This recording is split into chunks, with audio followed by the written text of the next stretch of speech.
Hello and welcome to this edition of the Southwest Ohio Magazine with show hosts Gregg, Curless, and Mary McPhail. Tonight we are going out to Shiloh, Ohio to the Meldahl Dam located on the mighty Ohio River to see the operation of the dam and to talk with the Lockmaster himself. So stay tuned. And now here's Gregg, Curless, and Mary McPhail. Hello once again, everyone, and welcome to this special edition of Southwest Ohio Magazine. Mary and I are here at the Anthony Meldahl Dam near Shiloh, Ohio, and boy, this is going to be a great show, isn't it, Mary? Well, I've never actually been to a lock and dam or seen a ship locked through, so I'm really excited about this program. It's going to be really nice. If you've taken a nice scenic drive along US 52 in the countryside, you probably passed the Meldahl Dam several times, and now you're going to get a behind-the-scenes tour of the dam in just a few minutes. But until we start that, Mary, what have you been doing lately? Well, I'll tell you what, leaves are on my program, as I think they are on everyone's. They really came down this week, but I understand you're having a real special weekend at the school today. Well, speaking of fall, we had our big fall festival at school. In fact, that was occurring today, and I snuck away a little early so I could come and tape our program this afternoon. The principal's playing hooky. Right. Well, you know, I had my assistant principal in there, so she probably had something she wanted to do too, but I didn't really give her a choice. She just had to go do that. Anyway. The truth comes out. But this is going to be a real fun program. We're going to try to show you a lot of the facts and background of the dam, and we're going to be meeting with the Lockmaster Jim Noble, who can tell us a lot of the history of the dam and also show us how all the facilities work down here to help river traffic navigate the Ohio River. Exactly, and let's go meet him right now. So with that, everyone, we'll be right back.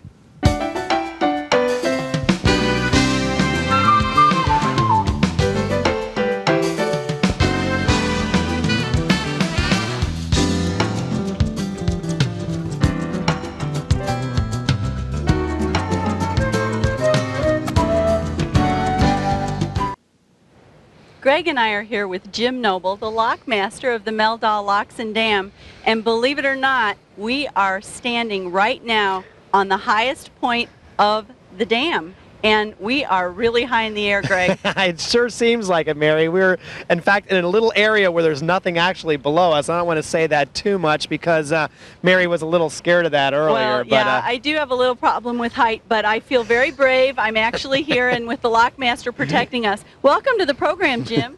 Well, thanks for coming out. It is a beautiful day, isn't it? Sure is. You don't get any better than this. No, sir, not at all, especially November. Could you tell us a little bit about the dam that we're standing on top of and how it controls the Ohio River? Well, the main purpose of this type of dam, it's strictly navigation.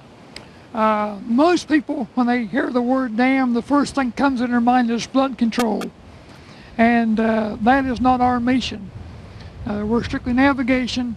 The construction of this dam does not lend itself in any way to any flood control. Right, and as a matter of fact, Jim was telling us earlier that during the devastating flood of 1997, the locks and the dam gates were just wide open, allowing the river just to flow straight through. Isn't that right, Jim? That's right. Okay, and we were talking a little bit earlier, when exactly was the dam completed here? In 1964. And at that time, how much did it cost? $80 million. $80 million. Well, and Jim was telling us you're actually going to put an addition on one of the locks of about 600 feet, and now that one little addition is going to cost how much? It'll cost in excess of $100 million. Wow, that's just shows you a little bit about how An inflation... illustration, yes, no question about it. And can you tell us a little bit about Captain Anthony Meldahl, for whom this structure has been named? Yeah, Captain Meldahl was really I guess you'd call him the grandfather of this river. If it wasn't for him, we may not have the navigation system as we know it today. he was very instrumental in establishing this. He worked through Congress and convinced a group of congressmen that if they would clean the river, take all the stumps and the trees out of it, and build a series of locks and dams that we could have year-round navigation. And so we can honor him with that. And because of him, the river is open literally 365 days a year to riverboat traffic, right? Yes, sir.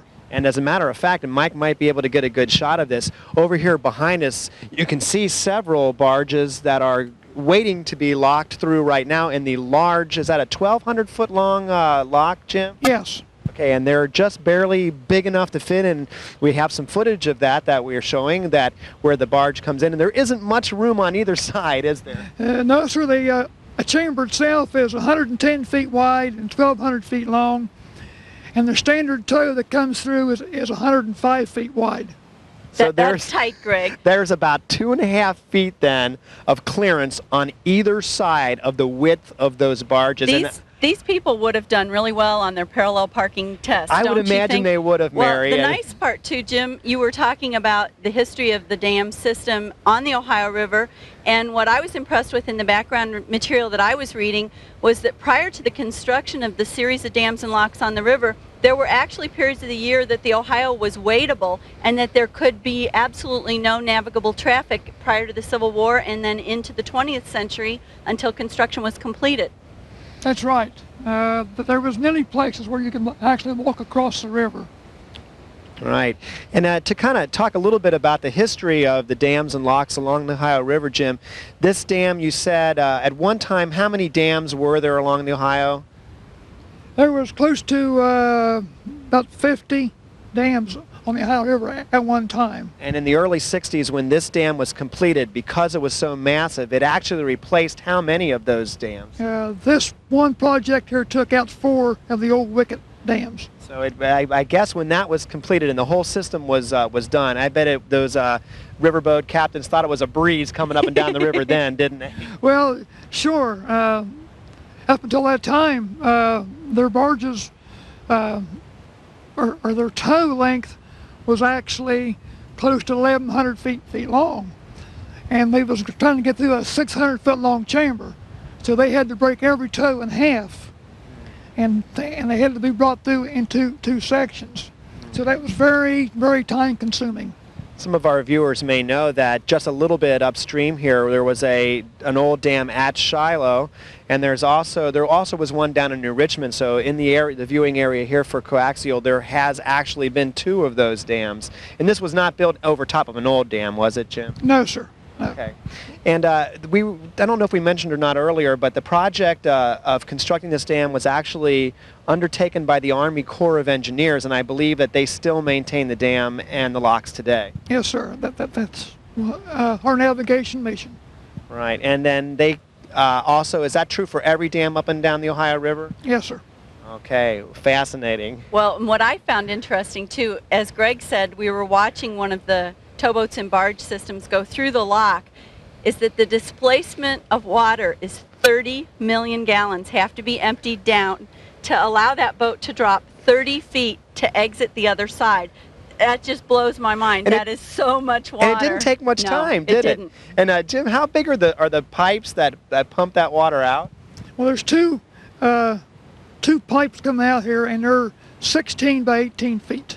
16 by 18 feet. So it takes... You could fill that hot tub quick, couldn't you? Well, our floor director, Mark Odell, said you could sure fill the bathtub pretty quick with that. And I guess you certainly could. Well, do you want to go see some more of the dam and the structure and the hydraulics? Let's go check some of that out. We're on the very, very top of the dam right now, several, I guess, 100 feet or maybe at least 100 feet off of the Ohio River. So now let's maybe check out going down below the river level. The nether region. Let's do that, Mary. We'll be right back.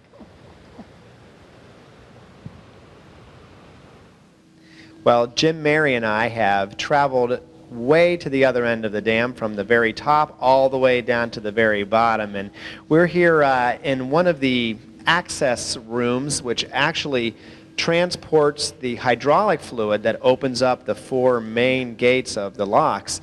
And are we really under the water right now? I guess we're not under the water, are we, Jim? No, we're not quite under the water. We're just down just about to the water's surface. We're down just about to the water surface. However, folks, behind For those us, of you brave enough. behind us right here is a ladder, and that goes down 50 more feet to the river bed, and you can actually walk under part of the Ohio River right there. Is that right, Jim? Yes, sir. Okay, and you don't actually go all the way across the river. You go over a little bit underneath of the locks, I guess. Yeah, we just go underneath the lock chamber itself. Okay, and why is that here? Just for access for workers, or? Yes, it's there's a cable access there for the emergency gates goes through, and also all these hydraulic lines and power cables. So at a certain point, when you're all the way down there, you're under how much water, would you say? There's about probably 30 feet of water right there. 30 feet of water. That's a lot of water, Greg. Yeah. And speaking of water, we were talking up top just briefly. Jim also dives under the water to check the condition of the locks, don't you? I did. I have retired from that. Okay, and you said the water's rather murky, so tell our audience how it is that you actually inspected the locks. Well, your fingertips is your eyes. You do everything but feel. Oh my goodness. I think it would take me one dive and I'd retire from that too, Mary. Well, see, we'd be running into those giant catfish everyone talks about, and we'd be popping to the surface real quick. I think it's fair to tell our viewers, Mary, that we actually did. That was a question we could not escape. We actually did ask Jim if there are those big catfish. And Jim, what did you say? Well, the fish are in there, but we never see them. So those stories about the divers here at the dam and those big catfish that come up to them, that really isn't true, huh? Well, in my 15 years of diving, I've never seen any of the big ones. Okay. I've seen a few small ones, but None not of the the big monsters. ones. We want to talk a little bit more about the locks here at Meldahl Dam. There are 2 locks in addition to the dam, and those are for the pleasure boats that come through, going up and down the river, and also for the commercial traffic, which we've seen, of course, here on our program.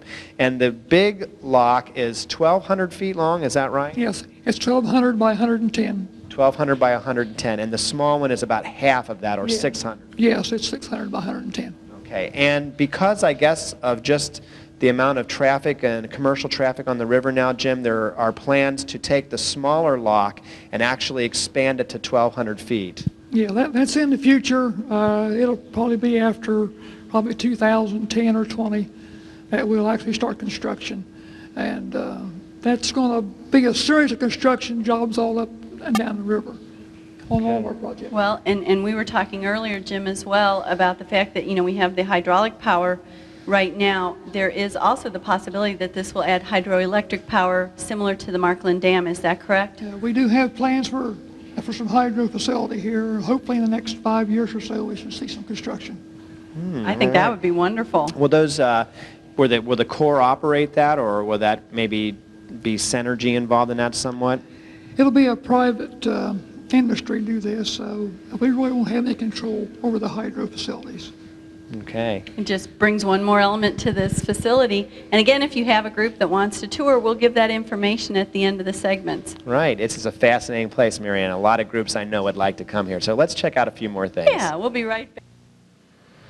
And right now we're in the control room here at Meldahl Dam. And Mary, this kind of looks like the bridge of the Starship Enterprise a little bit, doesn't it? Well, it certainly does. There are a lot of controls in this room that control all the operations for the dam and the locks as well, I understand, right, Jim?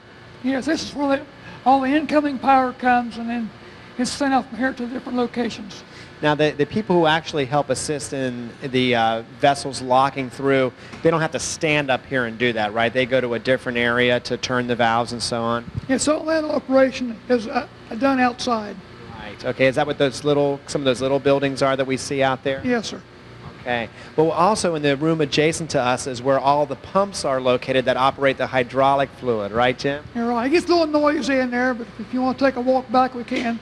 Okay, let's do that, I think that'd everybody. be great. Let's walk We'll on walk back in. and Well, see we if saw can the hear. pipes in the basement. Let's go see the pumps. Right, exactly. We'll check it out here. It's not too bad. It's a little noisy It's a little in here, though, noisier. isn't it? Yeah, it's kind of hard to talk in here, but we'll do our best.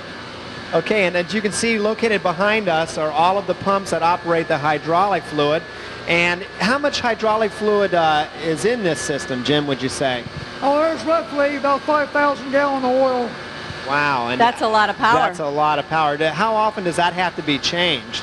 We don't change it. We just keep it filtered and keep it clean that way. Keep it clean. Now, Mary was commenting earlier, too, over here behind the pumps is a very nice and neat board that has all sorts of tools on there. Well, I want to point out to my husband, this is what a tool board is supposed to look like, just in case you're tempted. Wait a second, Mike, don't show that. That'll give all the men in the audience all the men a are bad going to really name. feel bad. That is incredible. Our toolboxes don't look like that, do they, guys? No.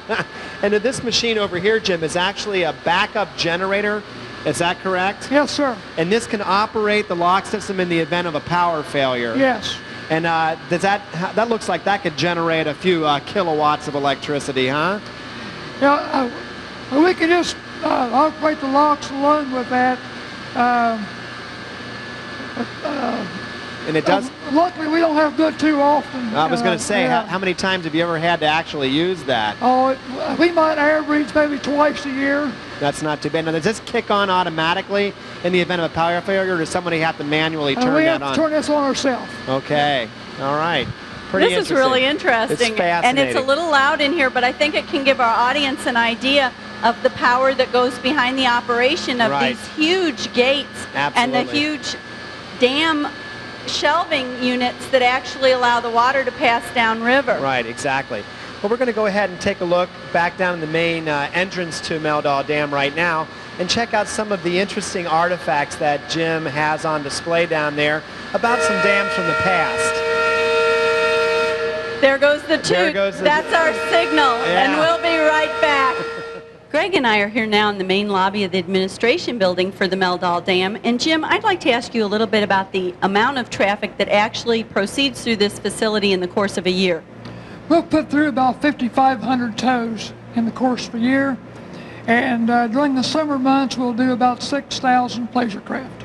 Wow. That's an awful lot of traffic. And I also understand, and we're showing a graphic up on the screen right now, that the amount of cargo that can be transported on the river is quite disparate to the amount that can move by rail or by semi-truck. In fact, they carry huge cargoes. Isn't that correct? Oh, yes, ma'am.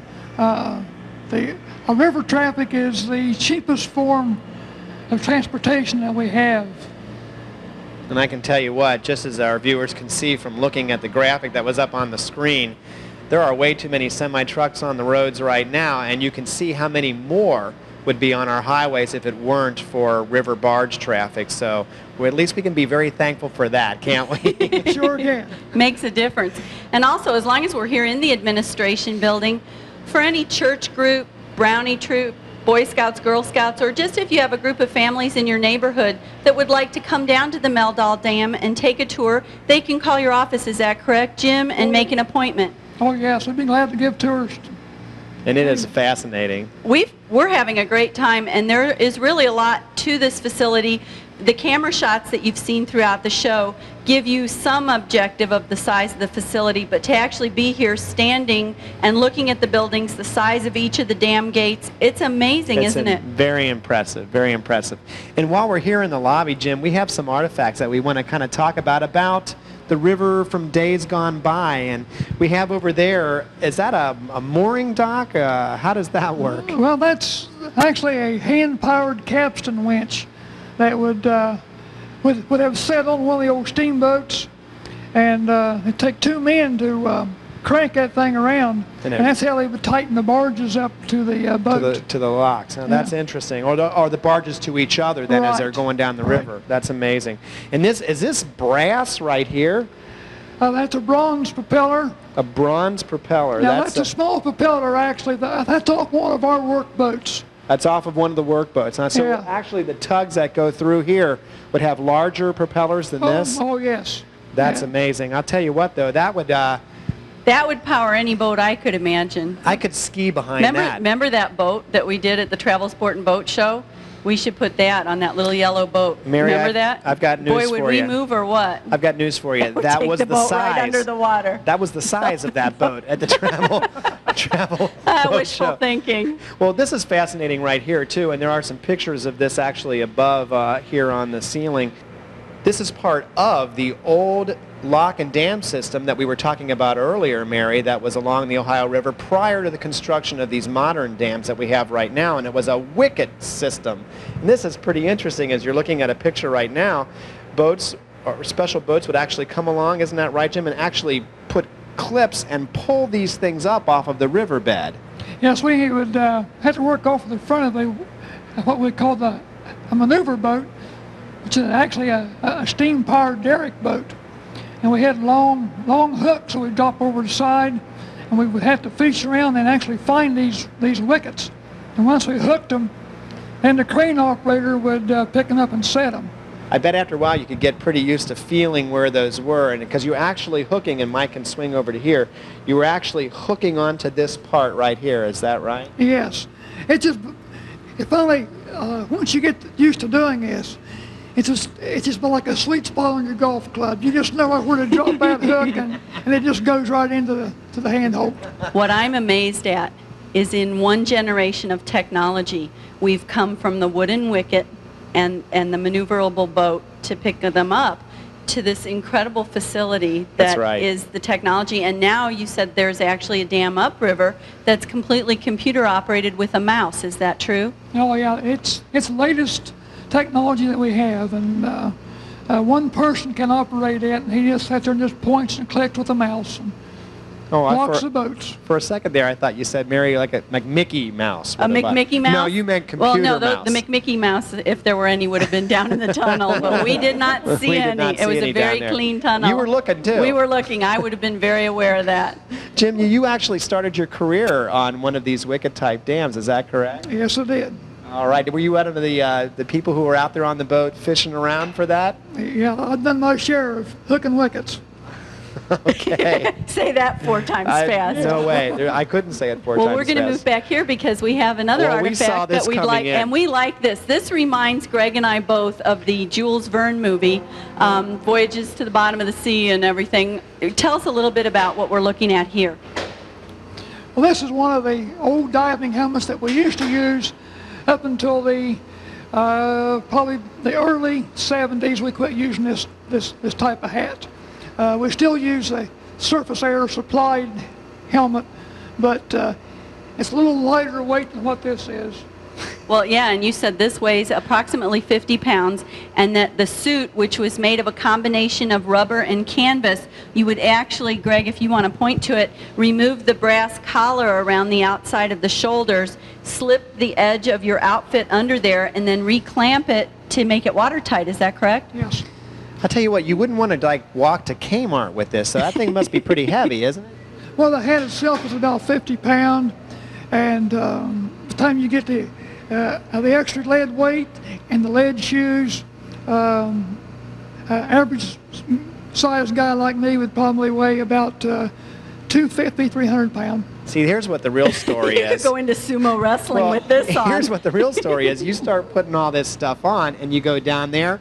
I'm going to make up a story about a 25,000-foot fish too, just so I can get out of there. Well, and it sounds believable. You're in a Jules Verne outfit. You might as well make up a Jules Verne fish, although we're not discounting the stories of the big fish. No. We just have not yet run into anyone that's actually seen one. Yes. And there's one more thing here too, Jim, if we could point around here. This is a pretty interesting device here. This looks like a hand-pumped some hydraulic line or something. Now that was the air pump that a diver tender used to pump air down to the diver. I see. So you want to get somebody who was a really good friend of yours to be up here doing this. Oh yeah, you want to keep on the good side of that guy. Yeah, you wouldn't want him to stop doing that at all.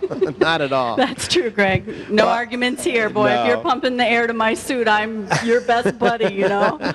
Well, this has been a really great day here at Meldahl Dam, and Jim, we cannot thank you enough for taking some time out, actually on his vacation, to come in here. Yes, Jim came in on a day off in order to allow us to bring this event to you and show you you the workings of the dam and locks. And we also want to thank Donna Woods, who is in the administrative office here at the dam, and Jamie Greeson, who actually put us in touch with Jim. There's a connection, isn't there? Right, Jamie, who actually works here at the dam, was one of my former students at New Richmond, so our thanks to her for hooking us up with Jim. So. And the U.S. Army Corps of Engineers, of course, who are responsible for the construction of this facility, who currently maintain it, and who also are valuable in allowing us to come in here and bring you this program. Right. There's also want to mention too, even on a nice summery day, there's a great picnic facility right out here at the dam too. So next time you're taking one of those scenic drives along US 52, take some time, stop in here and check out the facilities. It's wonderful. All right. Well, Jim, thank you very much for being part of our program. It's great to have you here with us. Well, thanks for coming down. Glad to have you and your crew here today. It was a real pleasure. And with that, everyone, this concludes another edition of Southwest Ohio Magazine. Thanks for watching. Stay tuned for our next show. So long, everyone. Bye-bye.